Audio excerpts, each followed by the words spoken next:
maa ngi jógee Dakar wala dem Dagana. mais lu ma mën a wax autorités yi mooy nanu jéem a seet nu ñuy bloqué oto yi parce que oto yi boo leen bloqué ñun ñii dinoo ñëw ba Kébémer nu bloqué ñu mën dem ba 5 heures du matin. de ce fait que bu ñu jógee 5 heures du matin oto yëpp du ñuy jugandoo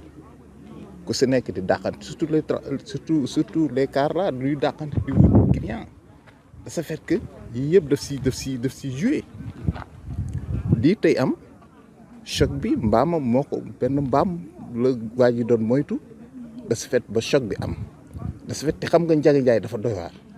Ndiaga Ndiaye oto la yoo xam ne boobu waa ji moytu affaire bi dóor ko ba mu ko dóoree ñu nekk ñi ci siège yi dañoo pëtax dugg ci biir Ndiaga Ndiaye mi moo ko carrément de ce fait que ñu bari dañoo mujj wuti avec les sapeurs-pompiers pour génnee kii pour ñu ci biir. ñu si suuf oto bi nu génne leen moo tax choc bi metti de ce fait que lii moom nan si jéem a seet ñaan yàlla parce que affaire bi metti na c'est tellement grave parce que ñëpp noo ngi taxaw kenn mënta dem moo tax daal may ñaan autorité yi nanu seetaat oto yi nu leen di bloqué baaxul nu ñuy bloqué oto yi baaxul nan leen bàyyi nu dem parce que oto lumière pour daw guddi te tëli bi en même temps traçage yi nañ koy seet parce que tëli bi fii traçage yi amul sax far tracé wuñ ko sax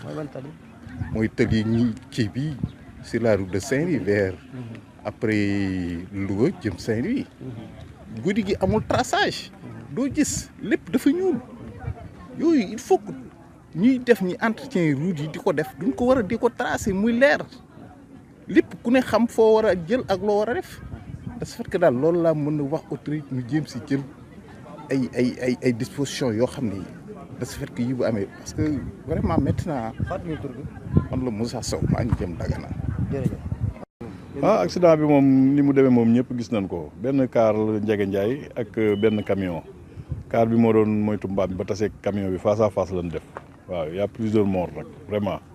waaw ci lañ fekk ñun ci fajar gi bi ñu déparé Kébémer lañ fanaan ñu gaari ñu foofu. ñu déparé ay 5 heures du matin juste dañoo ñëw rek xam nga soog bi ñoo ngi nii ba léegi mënagunoo dem métti na trop métti na. wax ñaata dese moo tax. non c'est métti na parce que sapeur ñu ngi yëkkati car bi am na ñu nekk ci suuf ñoo xam ni génn gunu waaw vraiment man bi ma fay dese yi ñu fekk ñu teg ko ne man maa doon jël ay sér sama oto sax di leen jox pour ñu sàng dese yi. doon jàpp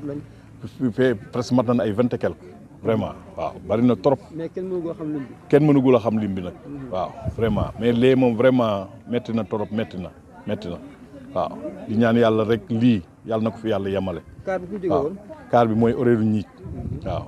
kon am naa sama benn copain chauffeur bu dëkk bi mu amee laa ko woo Boy Diagne waaw moom mi ngi fële ci choc bi sax vraiment mais métti na trop métti na trop mais yàlla na ko fi yàlla yemale vraiment lii moom yàlla na ko fi yàlla yemale la ñuy ñaan. metti na bon bi mu amee juste ñun dañoo gaare boobu ba léegi mënagunoo dem waaw mais vraiment te ci ñaax tamit gouvernement bi heure bi ñu joxe nii vraiment am na ñoo xamante ni bloqué oto yi ñu départ ndoo def benn bloc metti na trop metti na baaxul benn bloc bi oto yi def nii pour jóg non daal